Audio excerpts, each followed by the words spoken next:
మహదేవ్ యువత ఆధ్వర్యంలో వినాయక నిమజ్జన కార్యక్రమం మెదక్ జిల్లా చినశంకరంపేట మండలం చందంపేట గ్రామంలో మహాదేవ యువత యువజన సంఘం ఆధ్వర్యంలో గురువారం నాడు అంగరంగ వైభవంగా కోలాటాలతో భజనలతో గ్రామంలో కలియ తిరుగుతూ నిమజ్జన కార్యక్రమం పూర్తి చేశారు.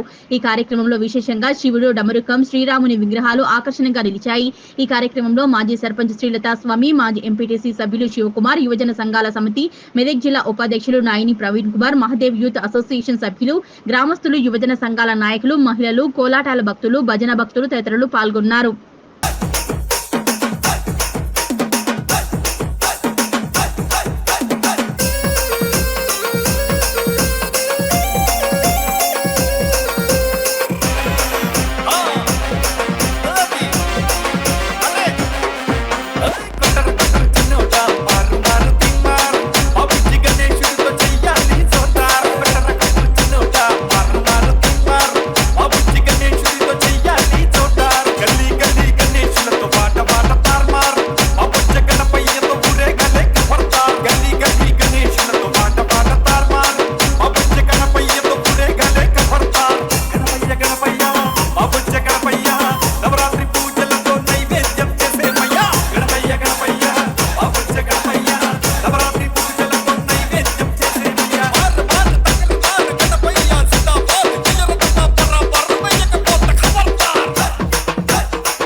నిజాంపేట మండల కేంద్రంలో ఫ్రైడే డ్రైడే కార్యక్రమంలో భాగంగా శుక్రవారం జెడ్పీ సీఈఓ సిహెచ్ ఎల్లయ్య గ్రామంలో బీసీ కాలనీలో పలు ఇండ్లను సందర్శించారు. ఈ సందర్భంగా ఆయన మాట్లాడుతూ సీజనల్ వ్యాధుల దృష్ట్యా గ్రామంలో ప్రతి ఒక్కరూ నీటి నిల్వ లేకుండా చూసుకోవాలని, నీటి నిల్వ ఉన్నట్లయితే డెంగ్యూ, మలేరియా లాంటి విష జ్వరాలు వ్యాప్తి చెందే అవకాశం ఉన్నందున వారానికి ఒకసారి నీటి తొట్టెలను పరిశుభ్రపరచుకోవాలన్నారు. ప్రతి ఒక్కరూ ఇంటి పరిసర ప్రాంతాలను పరిశుభ్రంగా ఉంచుకోవాలని గ్రామ ప్రజలకు అవగాహన కల్పించారు. ఈ కార్యక్రమంలో ఎంపీడీఓ రాజిరెడ్డి, ఎంపీఓ ప్రవీణ్, గ్రామ కార్యదర్శి నర్సింహులు, అంగన్వాడీ టీచర్లు రేణుక, మನೆమ్మ, దుర్గేశ్వరి, కారోబార్, కొండలరెడ్డి గ్రామస్తులు పాల్గొన్నారు. ఈరోజు ఫ్రైడే డ్రైడే కార్యక్రమం బాగా రావడం జరిగింది. ముఖ్యంగా గ్రామాల్లో నిజాంపేట గ్రామంలో నీటికి సంబంధించి నీటి నిల్వ ఉంచుకోకుండా అట్లనే ఉంచుకుంటే ఏమైతే దోమలు ఎరిగే అవకాశం ఉంది. కాబట్టి ఎప్పటికప్పుడు డ్రైడే, ముఖ్యంగా వారానికి ఒక 2 సార్లు మొత్తం డ్రైగా కడుక్కొని మళ్ళీ ఫ్రెష్ వాటర్ పట్టుకుంటే ఈ దోమలు డెవలప్ అయ్యే అవకాశం లేదు. ముఖ్యంగా మంచినీళ్ళతోనే ఈ డెంగ్యూ, చికెన్కు సంబంధించిన దోమలు వస్తాయి. కాబట్టి ఈ నిల్వ ఉంచుకోకుండా ఎప్పుడప్పుడు కడుక్కొని వల్ల ఫ్రెష్ వాటర్ పట్టుకుంటే ఇబ్బంది లేకుండా కాబట్టి అవి చూస్తున్నాం. వాళ్ళకు అవగాహన కల్పిస్తున్నాం. ముఖ్యంగా ఏంటంటే రోగాలు వచ్చిన తర్వాత ఇబ్బంది పడడం కంటే మొదలే జాగ్రత్త ఉండడం మంచిదని కలెక్టర్ ఉద్దేశం. కాబట్టి అందులో భాగంగా ఈరోజు ఫ్రైడే డ్రైడే కార్యక్రమం భాగంగా ఈ గ్రామం సందర్శించి కొద్దిగా అవేర్నెస్ చేయడానికి ప్రయత్నం చేస్తాం.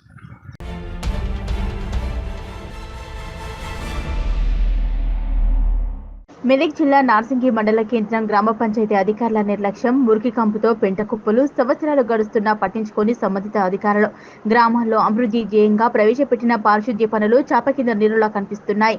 గ్రామాలను అభివృద్ధి చేయాలన్న సంకల్పంతో ప్రవేశపెట్టిన కొన్ని కార్యక్రమాలు కనుమరుగైపోయాయి. అధికారుల ఉరుకులు పరుగులు తప్ప సమస్యల పరిష్కారం కాలేదు.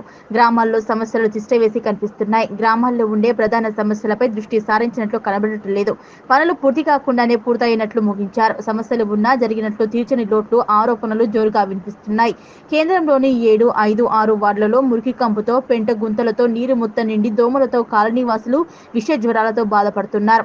వర్షాకాలంలో పరిసరాలను పరిశుభ్రంగా ఉంచుకోవాలని ఓ పక్క అధికారులు చర్యలు చేపడుతున్నా మరో పక్క గ్రామ పంచాయతీ అధికారుల నిర్లక్ష్యం వల్ల గుంతల్లో నీరు నిండి మురికి కంపుతో వాసన భరించలేకుండా ఉన్నారు. 7వ వార్డులో గత కొంతకాలంగా చెత్తబండి రావట్లేదని ప్రజలు ఆవేదన వ్యక్తం చేస్తున్నారు. ప్రభుత్వం గ్రామాల అభివృద్ధి చేయాలని మంచి ఉద్దేశంతో మొదలు పెడితే సమస్యలు తీర్చకుండానే నీరుగార్చారు. గతంలో పలుమార్లు కాలనీవాసులు గ్రామ పంచాయతీ కార్యదర్శికి దరఖాస్తు ఇచ్చినా ఎన్నిసార్లు అడిగినా చేస్తాంలే అని మొండి సమాధానం చెప్తున్నారు. ఈ సమస్యను మండల కేంద్రంలోని 7 వార్డు కాలనీలలో ఉండటం విశేషం. అంతేకాకుండా గ్రామంలో కొన్ని వార్డులలో సొంత స్థలాలు ఇల్లు ఉండి పట్టణాల్లో నివసిస్తున్న ప్రజల ఇళ్లలో స్థలాల్లో వయ్యారి బామ లాంటి పిచ్చి మొక్కలతో వ్యాపించి దోమలు ఎక్కువగా వ్యాప్తి చెంది చుట్టుపక్కల ఉన్న ఇళ్ల ప్రజలకు డెంగ్యూ, మలేరియా వంటి రోగాల పాలు అవుతున్నామని ప్రజలు ఆవేదన వ్యక్తం చేస్తున్నారు. కావున సంబంధితులపై అధికారులు స్పందించి వెంటనే సమస్యలు పరిష్కారం అయ్యేలా చూడాలని ప్రజలు కోరుతున్నారు. చెత్తబండి అస్సలే రాదు. ఎన్ని సంవత్సరాలు మస్తు రోజులు అవుతుందన్న. అక్కడ చెత్త కనిపిస్తలేదా నీకు? చెత్తబండి రాకనే ఇవాళ వస్తాడా? ఇవాళ వచ్చి రేపు అమ్మ 20 రూపాయలు ఇయ్యని అంటాడు. నువ్వు వారానికి ఒకసారి అడుక్కో, ఎందుకు ఇయ్యము? ఇవాళ వస్తాడే పైసలు అడుగుతాడు. ఈ గల్లీలకు చెత్తబండి అసలే రాదు. సర్పంచ్ సాబ్ అయితే గెలిచినప్పుడు కనిపించిందంటే ఇంతవరకు కూడా దిగిపోయినా కానీ కూడా రాలేడు. మాకు ఏ ఆపద సంపద అయినా సర్పంచ్ ఉండేందుకు, వార్డు నెంబర్ ఉండేందుకు, ఉప సర్పంచ్ ఉండేందుకు. మాకు గెలవంగానే వార్డు నెంబర్ చచ్చిపోయింది. ఓలు పౌడాల శ్రీకారు ఈ రోడ్డు పట్టుకున్నాయినా బాగ్లన్న సోదరు ఈ మోర్లు కట్టించిండు ఆయన్ని. అప్పుడు మంచిగా చేయాలి, దీన్ని మంచిగా చేసి మోరు సాఫ్ చేయాలి. ఎప్పటికీ మోరి మొత్తం రోడ్డు పంటే పోతే నీళ్ళు రోడ్డు కూడా నడవస్తుంది. ఇది ఇబ్బంది ఏమి లేదు. రోడ్డు పడక ముందు కూడా భూమి కానీ ఇంటికే కానీ రోడ్డు పడాల్సింది అయితే మొత్తం పూర్తి ఎట్లా చూడు పెద్ద పెద్దలు వస్తారా రైస్ మిల్లు రాదా తొమ్మనేనా ఈ ఒక చెప్పిర్రా సాఫ్ చేస్తలేరు. మున్సిపాలిటీ వాళ్ళు వచ్చి చెత్త ఎత్తుకపోతలేరు. మోళ్ళు సాఫ్ చేస్తలేరు. నల్లాలు వస్తలేవు. టాకి ఈడ కూలిపోయింది. నీళ్ళతో ఇబ్బంది అవుతుంది. బాధారు మంచిగా లేదు. ఏమన్నంటే పట్టించుకుంటలేరు. ఆయన వస్తలేదు. చెత్త నింపుతారు. చెత్తబండి రాక నింపుతారు. మీరు చెప్పినట్టు ఇంట్లో నడిపించుకోకుండా కరెంట్ బిల్లు పడుతుంటే మీరు చెప్తుంటారు. అసలు మాకు చెత్తబండి ఎన్ని రోజులు అవుతుంది? ఏడాది అవుతుంది రాక. ఏం చేస్తాము? బోర్ కాడికి ఓడెత్తుకొని పోలే నా సొంత శతకంగా బోర్ కాడికి ఎత్తుకుపోయినట్టు గాడికి వెళ్ళిపోతుంది సార్.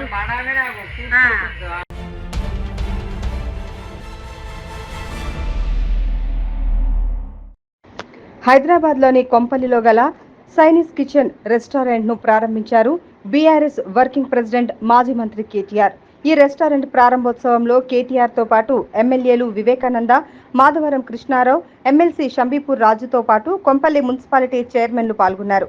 రెస్టారెంట్ యజమాని రాము మాట్లాడుతూ కొంపల్లి పరిసర ప్రాంతాల్లో ఎక్కడా లేని ఫుడ్ మెనూలు అందించడంలో పాటు తెలంగాణ రుచులను అందిస్తామన్నారు. కస్టమర్స్ మెప్పు పొందడమే లక్ష్యంగా పనిచేసి ప్రజల మన్ననలు సైతం చూరగొంటామన్నారు. కొంపల్లి పరిసర ప్రాంత ప్రజలు తన రెస్టారెంట్ను విజిట్ చేసి తప్పక తెలంగాణ రుచులను ఆస్వాదించాలన్నారు. పిలుపు మేరకు చేసిన కేటీఆర్ గారికి మరియు వివేకానంద గారికి, కృష్ణారావు అన్న గారికి మరియు మా మున్సిపల్ చైర్మన్ శ్రీశైలం అన్న గారికి మరియు కౌన్సిలర్లు మరియు వారితో వచ్చిన అభిమానులందరికీ మా కృతజ్ఞతలు. సో మేము ఇక్కడ కోంపల్లిలో మీడియా ఫర్నిచర్ పక్కకు చైనీస్ కిచెన్ ఓపెన్ చేయడం జరిగింది. సో ఇక్కడ మేము మామూలు ప్రజలకు, సామాన్య ప్రజలకు అందుబాటులో ఉండే ధరల్లోనే టోటల్గా చైనీస్ అయినా లేకపోతే ఇండియన్ అయినా లేకపోతే మన తెలంగాణ స్టైల్ అయినా అందించడానికి మేము దీన్ని ప్రారంభించడం జరిగింది. సో ఇక్కడికి అందరూ ఇచ్చేసి మా టేస్ట్ చూసి అభినందిస్తారని కోరుకుంటున్నాం.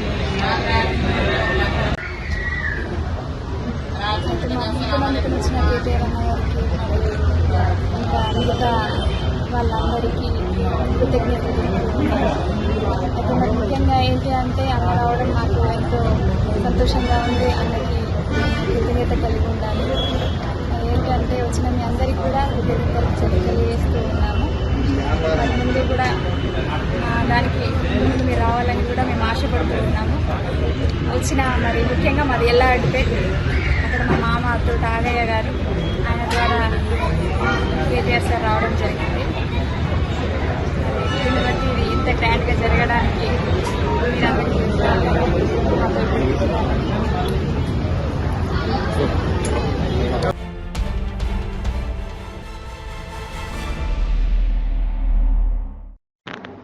మెదక్ జిల్లా కేంద్రంలో 24న నిర్వహించనున్న సదరం క్యాంపు సద్వినియోగం చేసుకోవాలని డాక్టర్ సౌజన్య సూచించారు. మెదక్ జిల్లా వెల్దుర్తి మండల కేంద్రంలో మీడియా సమావేశాన్ని నిర్వహించారు.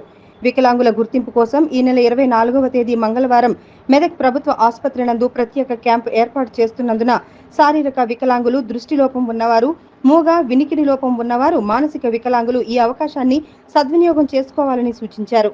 అందరికీ మాకు ఒక ప్రకటన వచ్చింది, అది మేము ప్రజలతో పంచుకోవాలని ఇది ఒక వాయిస్ మెసేజ్ ఇస్తున్నాం మేము రికార్డింగ్.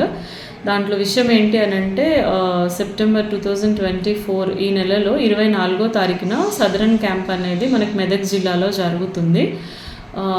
దాంట్లో ఎవరైనా వికలాంగులు ఉంటే కనుక ఖచ్చితంగా వెళ్ళి సర్టిఫికెట్స్ తీసుకోవచ్చు. మీ డిఫార్మిటీస్ ఏమైనా ఉంటే సర్టిఫికెట్స్ తీసుకోవచ్చు. దానికి ముందుగా మీరు మీ సేవకి వెళ్ళి అప్లై చేసుకోవాల్సి ఉంటుంది ఆన్లైన్లో.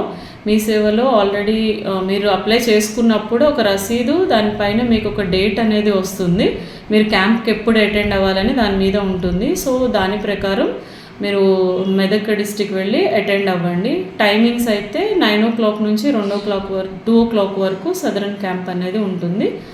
సో అక్కడికి వెళ్ళి ఈ అంటే ప్రభుత్వం ఇచ్చిన అవకాశాన్ని వికలాంగులందరూ యూజ్ చేసుకుంటారని మా మనవి. Thank you.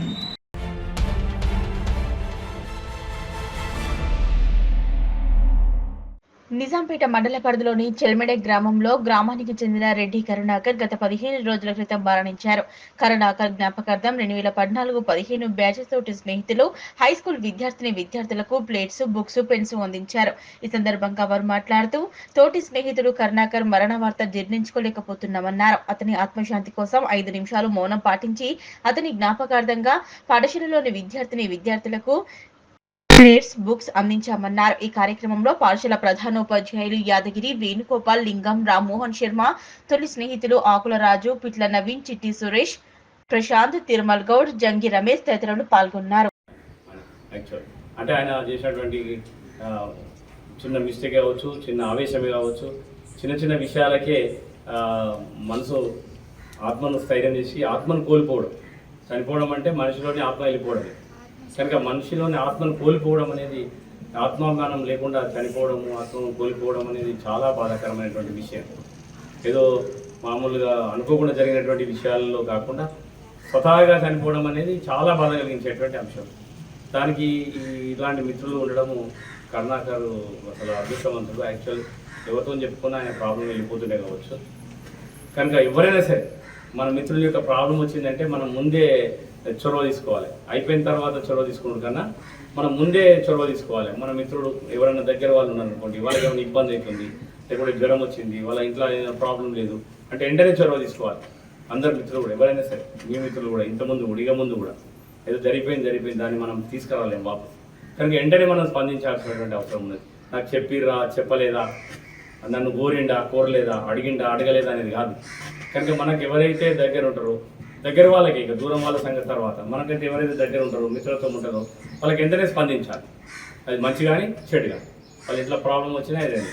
కనుక మనం కూడా, మీరు కూడా ఇప్పుడు యువకులంతా, నేను చాలా బాధాకరమైనటువంటి విషయం, వీడికి వచ్చి నేను 1 year అవుతుంది. ఎవరు అడిగినా ఒక తండ్రి ఉండడు. ఒక పిల్లలకి మన క్లాస్లో ఒక 2-3కి తండ్రి లేని వాళ్ళని చాలామంది చూసాను. నా కళ్ళ నీళ్ళు వచ్చినాయి. వాళ్ళు చాలామందిని నేను ఎందుకంటే కొత్తగా రాగానే నేను అడిగితే మీ తండ్రి ఏం చేస్తాడు, రమ్మని చెప్పు అది అనే వరకల వాళ్ళు ఏమన్నారంటే అదే లేట్ సార్ అని చెప్పి ఒక కనీసం క్లాస్కి 2-3 మా స్కూల్లో. అది చాలా బాధాకరం. నేనైతే నా కళ్ళలో నీళ్ళు వచ్చినాయి ఆ రోజు. కనుక మీరు కూడా చాలా మటుకు మీరు ఏదైనా చిన్న ప్రాబ్లం ఉంటే మిత్రులు కానీ, గ్రామ యువకులు కానీ అందరూ కూడా మనము ఒక షేర్ చేసుకోవాల్సినటువంటి అవసరం ఉంది. ఎప్పుడు కానీ రోగం షేర్ చేసుకుంటే పోతుంటారు, ధనం దాచుకుంటూ ఉంటుంది. ఎప్పుడైనా జ్వరం వస్తే షేర్ చేసుకోవాలి. నాకు ఇలాంటి జ్వరం వచ్చింది, ఏ కడుపు వస్తుందో, లేకుంటే వివిధ రకాలైనటువంటివి ఉంటాయి, అవి చెప్పుకోవాలి. చెప్పుకుంటే రోగం చెప్పుకుంటే పోతాడంట, ధనం దాచుకుంటుంటుందంట, అంటే ఒక సామెత ఉంటుంది. కనుక అట్లా మనం ఏదైనా కానీ చిన్న విషయాన్ని ప్రాబ్లమ్ని చెప్పుకోవాలి. ఇప్పుడు మీ విద్యార్థులు కూడా అంతే, మీ సొంత ప్రాబ్లమ్స్ వచ్చినా, ఇంట్లో ఎవరికైనా వచ్చినా మీతో చెప్పిన ఇంతకుముందు చెప్పినట్టు సార్లతో కానీ, మీ తల్లిదండ్రులతో కానీ, మీ అక్కజనులతో కానీ, ఆ తర్వాత మిత్రులతో కానీ ప్రతి విషయాన్ని షేర్ చేసుకోవాలి. షేర్ చేసుకుంటే మనకు సగం బాధ తీపినట్టు అనిపిస్తుంది. మీరు సహజంగా మీరు చూసుకుంటారు ఎప్పుడన్నా, మేము కూడా ఏదైనా ఇబ్బంది అయితే మా దోస్తులు చెప్తే ఆ విధంగా 15 సంబంధించినటువంటి బ్యాచ్కి సంబంధించినటువంటి రెడ్డి కరుణాకర్ జ్ఞాపకార్థం మన పాఠశాలలో కార్యక్రమం ఏర్పాటు చేసినటువంటి 2014-15 బ్యాచ్ వారికి పేరు పేరున ధన్యవాదాలు తెలియజేస్తూ, ఎవరైతే అంటే ఇంతవరకు ఇట్లా నవీన్ చెప్పినట్లు ప్రతిదానికి ఆత్మస్థైర్యం కోల్పోకుండా తన మిత్రుడు ఏ విధంగా చనిపోయిందో కొంచెం డౌట్ ఉన్నప్పటికీ ఏదో ఆత్మహత్య కిందగా అక్కడ ఉన్నది కనుక ఎవరు కూడా ఆత్మహత్య చేసుకోవద్దు. ప్రాణాలను వదలడం అనేది ముఖ్యమైనటువంటి విషయం కాదు. భగవంతుడు ఇచ్చినటువంటి ఈ శరీరాన్ని ఏ పని చేయకుండా, అంటే జనరల్గా ఎలాంటి కార్యక్రమాలు చేయకుండా తక్కువ సమయంలోనే వదిలివేయడము, స్వతహాగా వదిలివేయడం అనేది అది చాలా బాధ కలిగించేటువంటి అంశము. దానికి సంబంధించి 2014-15 బ్యాచ్ వాళ్ళు వాళ్ళ మిత్రుని జనరల్గా ఏ ప్రాబ్లం ఉన్నప్పటికీ మిత్రులతో చెప్పుకుంటే సగం పోతుంది రోగం అన్నట్టు ఉంటుంది. ఏ విషయమైనా సరే జనరల్గా మనం పంచుకునేది తల్లిదండ్రుల కన్నా ఎక్కువ మిత్రులతో పంచుకుంటాం. ఒక ఏజ్ వచ్చిన తర్వాత, చిన్నప్పుడేమో తల్లిదండ్రులతో పంచుకుంటాం, పెద్దగా అయిన తర్వాత మనం మిత్రులతో, దగ్గర మిత్రులు ఎవరైతే జీవితంలో ఎంత చిన్న కష్టం వచ్చినట్టు మీ తోటి మిత్రులకు, లేకపోతే ఉపాధ్యాయులకు, లేకపోతే మీ పేరెంట్స్కో చెప్పుకోవాలి. కానీ ఏ చిన్న అకాల మరణానికి, ఏ బలవన్ మరణానికి మాత్రం పాల్పడకండి.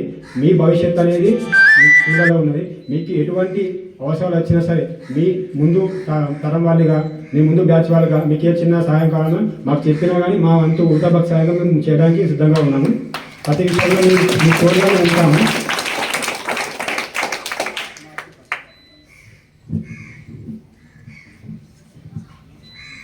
ఇప్పుడు చాలా జరుగుతున్న విషయాలు ఏంటంటే, ఏ చిన్న విషయానికైనా ఫస్ట్ ప్రియారిటీగా, ఏ చిన్న కష్టం వచ్చినా ఫస్ట్ సొల్యూషన్గా అనుకునేది ఆత్మహత్యలు తీసుకుంటున్నారు.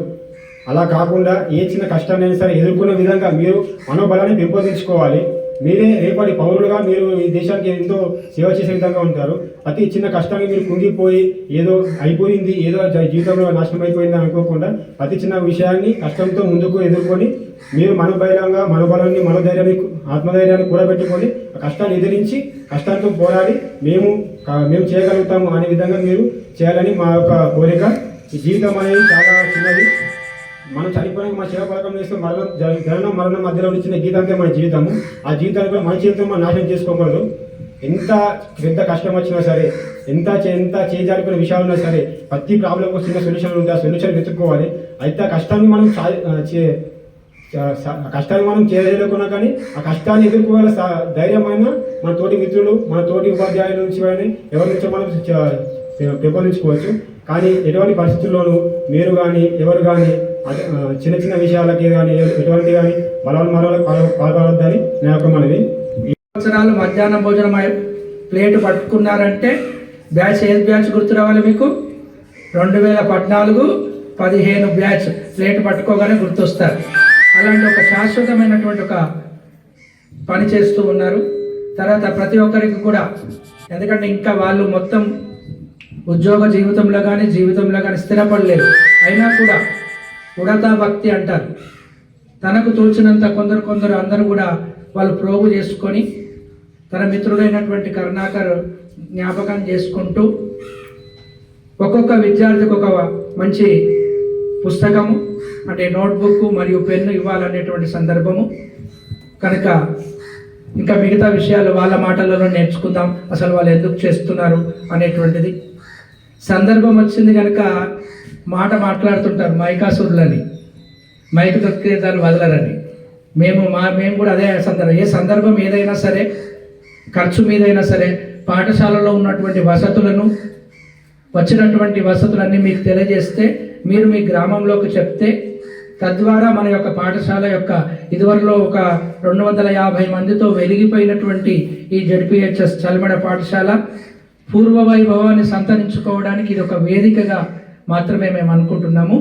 అందుకే వారికి మరొకసారి ధన్యవాదాలు తెలియజేస్తూ ముందుగా మా ప్రధానోపాధ్యాయులు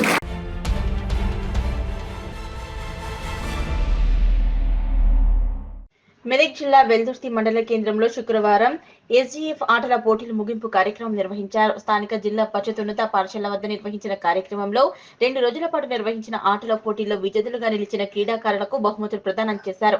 కబడ్డీ, ఖోఖో, వాలీబాల్ పోటీలలో వెల్దుర్తి ప్రభుత్వ పాఠశాల విద్యార్థులు ప్రతిభ కనబరిచారు.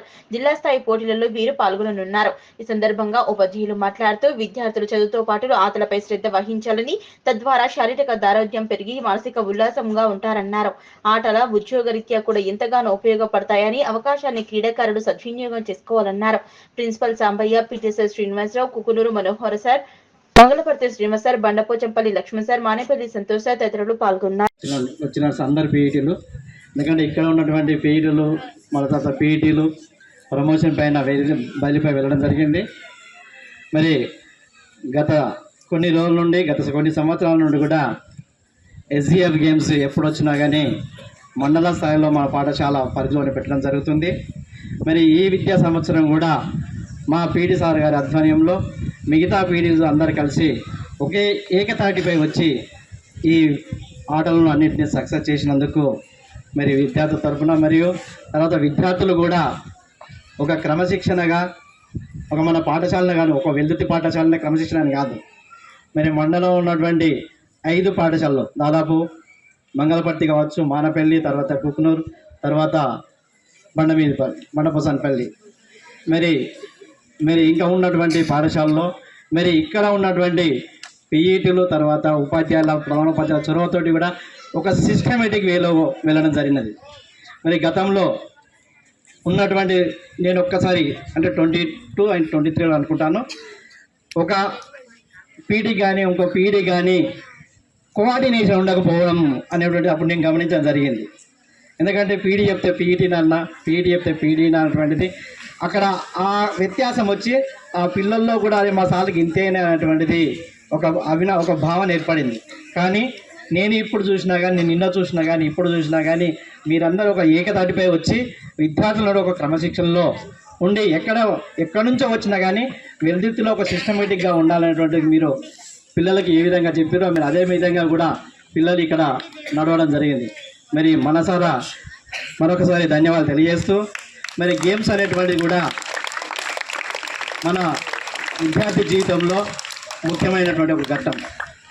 అటు చదువుతో పాటు ఆటలు అనేటువంటివి కూడా ముఖ్యం. మీరు సచిన్ టెండూల్కర్ గురించి విన్నారు బేటా? Very good. ఏం చెప్తారు చెప్పండి అమ్మా. దేనిలో నిపుణుడు వాళ్ళు? సచిన్ టెండూల్కర్ అనేటువంటి వ్యక్తి దేనిలో నిపుణుడు? క్రికెట్. మరి అది యొక్క స్టడీ ఎంతవరకు చదివినాడు? ఎంతేనా? ఫెయిలా పాసా? మీరు పాస్ అయితే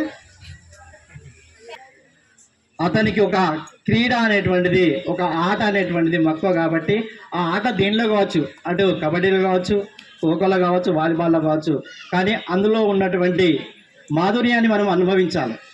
ఎప్పుడైతే మనం ఆటలో మాధుర్యాన్ని అనుభవిస్తామో ఆ ఆటలో తప్పకుండా మనము గెట్ ఆన్ అవుతాము. మరి మొన్న జరిగినటువంటి ఒలింపిక్స్ ఏదైతే ఒలింపిక్స్ ఉన్నాయో అందులో 100 మీటర్స్ ఒలింపిక్స్ చూసిరు బయట, మీరందరూ చూసిరా లేదా?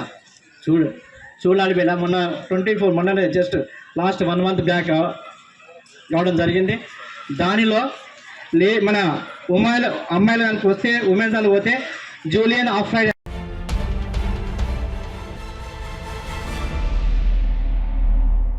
మెదక్ జిల్లా వెల్దుర్తి మండల సమైక్య కార్యాలయంలో శుక్రవారం 16వ సర్వసభ్య సమావేశం నిర్వహించారు. ఈ కార్యక్రమానికి జిల్లా ప్రాజెక్ట్ మేనేజర్ పి మోహన్ ముఖ్య అతిథిగా విచ్చేసి ప్రతి సంవత్సరం నిర్వహించుకునే సర్వసభ్య సమావేశాన్ని ఉద్దేశించి మాట్లాడారు.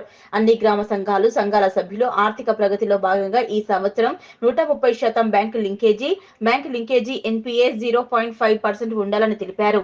ప్రతి మహిళ కనీసం 10,000 నుంచి 30,000 వరకు ఆదాయం వచ్చేలా సుస్థిర జీవనోపాధులు కల్పించాలనే లక్ష్యాలను నిర్దేశించడం జరిగిందన్నారు.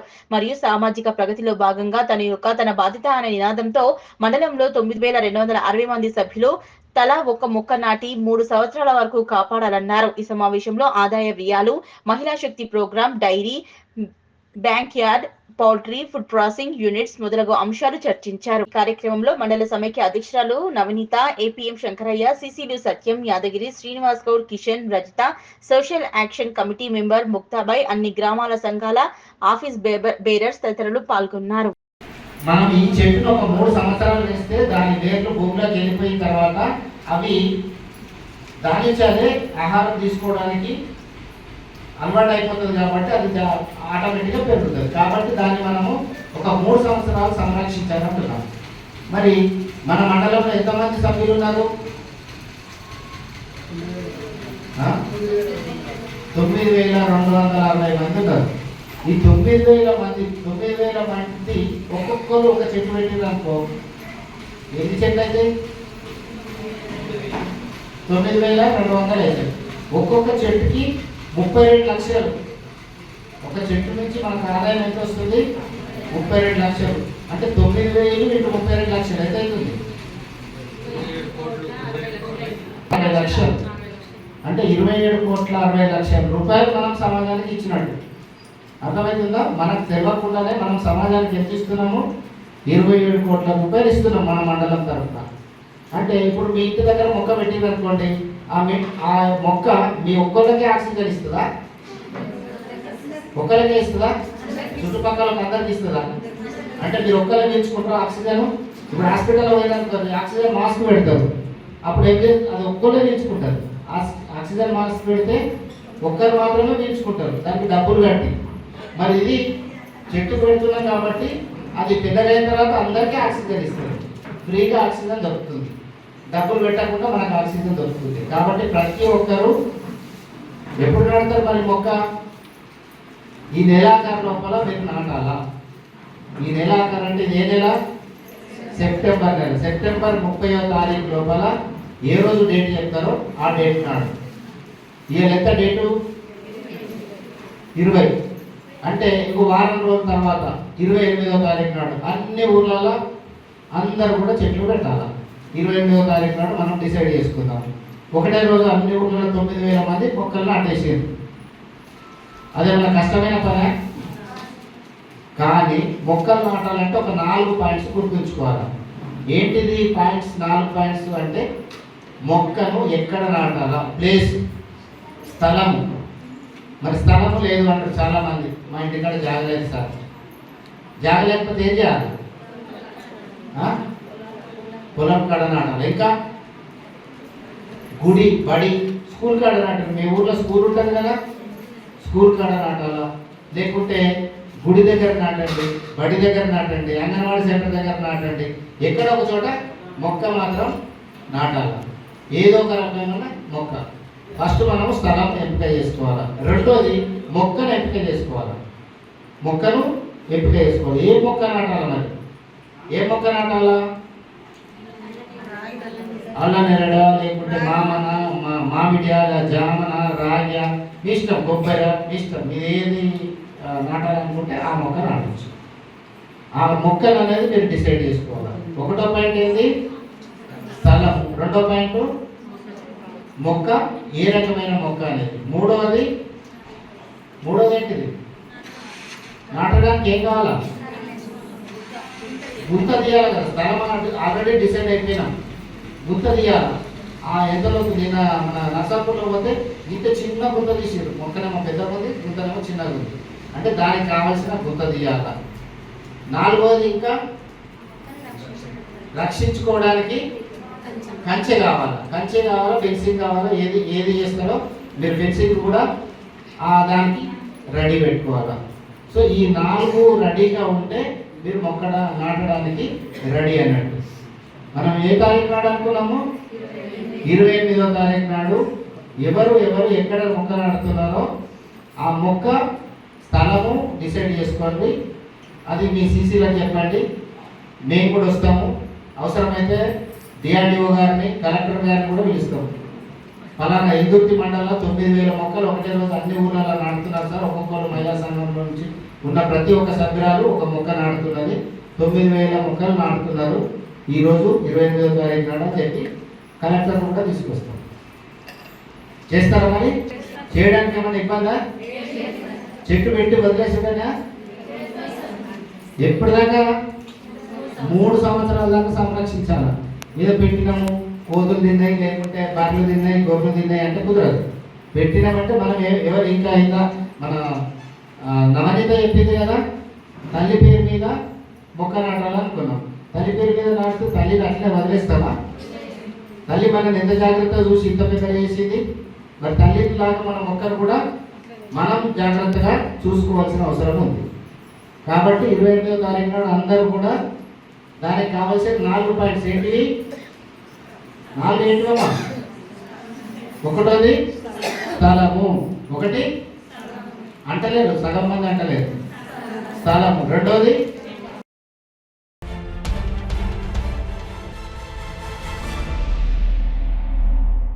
సిద్దిపేట జిల్లా దుబ్బాక నియోజకవర్గం తోగుట మండలం మల్లన్నసాగర్ మాజీ మంత్రి హరీష్ రావు పర్యటనలో భాగంగా దుబ్బాక నియోజకవర్గంలోని కాంగ్రెస్ నాయకులు విషయం తెలుసుకుని భారీ ఎత్తున మల్లన్నసాగర్ పంప్ హౌస్ కు చేరుకున్నారు. హరీష్ రావు గో బ్యాక్ అంటూ పెద్ద ఎత్తున నినాదాలు చేశారు. ఈ సందర్భంగా కాంగ్రెస్ నాయకులు చెరుకు అమరేందర్ రెడ్డి స్వామిలు మాట్లాడుతూ మల్లన్నసాగర్ ను పర్యాటక కేంద్రంగా చేస్తారన్న మాజీ మంత్రి హరీష్ రావును దానిని పట్టించుకోలేదన్నారు. మల్లన్నసాగర్ ముంపు గ్రామాలకు నష్టపరిహారం విషయంలో మోసం చేశారని ఎద్దేవా చేశారు. తుక్కాపూర్ గ్రామ ప్రజలను నిండా ముంచిన నాయకుడు హరీష్ రావు అని మండిపడ్డారు. తుక్కాపూర్ గ్రామ ప్రజలకు క్షమాపణ చెప్పిన తర్వాతే మల్లన్నసాగర్ పంప్ హౌస్ ను హరీష్ రావుకు సందర్శించాలని గ్రామ ప్రజలు డిమాండ్ చేశారు. గతంలో తుక్కాపూర్ భూ నిర్వాసితులకు ప్రత్యేక ప్యాకేజీ ఇస్తామని చెప్పి మోసం చేసిన వ్యక్తి హరీష్ రావు అని, చిన్న వర్షం కురిసిన సెప్టిక్ ట్యాంకుల నుంచి నీరు వస్తుందన్నారు. కావున తమ గ్రామ ప్రజలకు మోసం చేసిన హరీష్ రావు వెంటనే క్షమాపణలు చెప్పాలని డిమాండ్ చేశారు. క్షమాపణ చెప్పిన తర్వాతే మల్లన్నసాగర్ పరిశీలించాలని డిమాండ్ చేశారు. మల్లన్నసాగర్ పంప్ హౌస్ దగ్గర భారీ ఎత్తున పోలీసులు మోహరించి గొడవ కాకుండా మల్లన్నసాగర్ కట్టపై నుంచి కాంగ్రెస్ నాయకులను మరియు తుక్కాపూర్ గ్రామ ప్రజలను అక్కడి నుంచి పంపించారు. హరీష్ రావు గారు ఈ రోజు దొంగోన్ లెక్క ఇక్కడికి రావడం జరుగుతుంది. ఆనాడు బై ఎలక్షన్ లో దుబ్బాక సిద్దిపేట 2 కండ్లని ఈ నియోజకవర్గానికి వచ్చినటువంటి నిధులు ఎన్ఆర్జీఎస్ఏ గాని గ్రీవెన్సీ నిధులే గాని అన్ని సిద్దిపేటకి ఎత్తుకుపోయిన ఈ దొంగ ఈ రోజుకు వచ్చి తుక్కాపూర్ వాసులను గాని నిర్వాసితులను గాని మొత్తం నిట్టేట ముంచిన గనుడు ఈ హరీష్ రావు. గతంలో ఏం చేసిరు? సిద్దిపేట కాన్స్టెన్సీకి ఓ రకంగా వస్తాయి, గజ్వేల్ కాన్స్టెన్సీకి ఓ రకంగా వస్తాయి, సిరిసిల్లకు ఓ రకంగా వస్తాయి. దుబ్బాకకు మాత్రం అన్ని విధాల నట్టేట ముంచిన గనుడు ఈ హరీష్ రావు. ఈ రోజు మమ్మల్ని నిట్టేట ముంచి ఈ రోజు రావడానికి ఎన్ని గుంటనక్కలాగా వచ్చిపోవడం దీన్ని కాంగ్రెస్ పార్టీ తీవ్రంగా ఖండిస్తున్నాం. ఆ రోజు కేసీఆర్ ఏం చెప్పిండు? 100 కోట్లతోని ఈయన మొత్తం ఒకటి అజ్జేస్తా ఇజ్జేస్తా అని చెప్పి పర్యటన కేంద్రం లెక్క వేస్తా అని చెప్పి ఈ రోజు ఏం చేసిండు హరీష్ రావు గిట్లా. మా తుక్కాపూర్లో మీరు కూడా మీడియా మిత్రులు వచ్చి చూడండి. వెనకట మొత్తం పాయకాన పొక్కలలో గానీ ఒక ఇల్లు కట్టుకుంటే, ఒక సోదరుడు ఇల్లు కట్టుకుంటే కూడా గుంతలు తీస్తే మొత్తం నీళ్లు పొంగి బొరలి మొత్తం నాని పాతిళ్ళు మాకు మొత్తం అదైపోయినాయి, కూలిపోతున్నాయి. కాబట్టి మా కాంగ్రెస్ ప్రభుత్వంలో మేము మంచిగా వేసుకుంటాం. కానీ నువ్వు దొంగవు, ఈడికి వచ్చే ముందు తుక్కాపూర్లో క్షమాపణ చెప్పి ఈ మల్లన్నసాగర్ కట్టెక్కాలని కోరుకుంటున్నాం. విచ్చేసినటువంటి అప్పటి ముఖ్యమంత్రి కె చంద్రశేఖరరావు గారు, అదేవిధంగా అప్పటి మంత్రి హరీష్ రావు గారు కల్లబల్లి మాటలు చెప్పి ఇక్కడ ఉన్నటువంటి తుక్కాపూర్ గ్రామాన్ని పునర్నిర్మింపజేస్తామని చెప్పేసి పాలాభిషేకం చేసుకోవడం జరిగింది. మీరు చేసినటువంటి పాలాభిషేకంలో ఈ రోజు ఇక్కడ ఉన్నటువంటి తుక్కాపూర్ గ్రామంలో ఉన్నటువంటి ప్రజలందరి ఇళ్లలోకి వాటర్ వచ్చి వాళ్ళ ఇంట్లో నిలబడలేని పరిస్థితికి వచ్చింది. కాబట్టి మీరు చేసినటువంటి పాపానికి ప్రాశ్చాత్తాపంగా ఈ రోజు తుక్కాపూర్ గ్రామానికి వచ్చే ఫస్ట్ వాళ్ళ దగ్గర పోయి ప్రజలను క్షమాపణ కోరిన తర్వాత మీరు మల్లన్నసాగర్ కట్టను పరిశీలించవలసిందిగా మేము డిమాండ్ చేయడం జరుగుతుంది. ఎందుకంటే గతంలో మల్లన్నసాగర్ నిర్మాణం చేసినందుకు ఇక్కడ వచ్చినటువంటి గ్రీన్ ఫండ్ అనేటువంటిది 400 కోట్ల రూపాయలను అప్పనంగా ఒక దొంగలాగా సిద్దిపేటకు మాత్రమే ఎత్తుకుపోవడం జరిగింది. ఇక్కడ ఉన్నటువంటి ప్రజలను నయవంచనకు గురి చేస్తూ పూర్తి స్థాయిలో అందరినీ మభ్యపెట్టుకుంటూ ఇక్కడ జీతగాలను పాలేళ్లను ఎమ్మెల్యేలుగా గెలిపించుకోవడం జరుగుతుంది. కానీ దుబ్బాక ప్రాంతానికి నువ్వు చేసింది ఏం లేదు. గతంలో 2 కళ్ళు అన్నటువంటి నువ్వు మరి ఇంకో కళ్ళలో ఏం చేసుకున్నావు? ఇంకో కంట్లో కారం పోసుకున్నావా? దుబ్బాక ప్రజలు కనబడలేదా? దుబ్బాక ఇక్కడ వచ్చినటువంటి 400 గ్రీన్ ఫండ్ అనేటువంటిది దుబ్బాకలు ఎక్కడ పెట్టినావని చెప్పేసి మేము అడుగుతున్నాం. గతంలో ఎస్డిఎఫ్ ఫండ్ 7 గ్రామాలకు వచ్చినటువంటి 25 లక్షలు వస్తే అవన్నీ తీసుకుపోయి వేరే ప్రాంతానికి తరలించడం జరిగింది. నీ విచక్షణకు పరాకాష్ఠ చెప్పడం జరిగింది గతంలోనే ప్రజలు.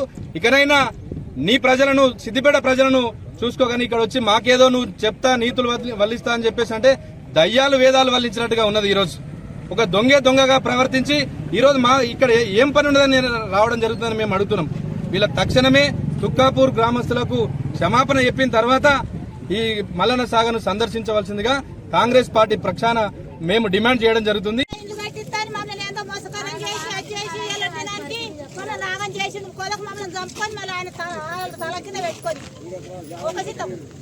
వచ్చినాయి మొత్తం వర్షం కొట్టి ఇంట్లో మొత్తం బట్టలు పొయ్యం అన్ని మునిగిపోయినాయి, మొత్తం నానిపోయినాము. వరద మొత్తం ఇంట్లోకి వస్తుంది, ఇళ్ళల్లో ఏమి వస్తలేదు మాకు.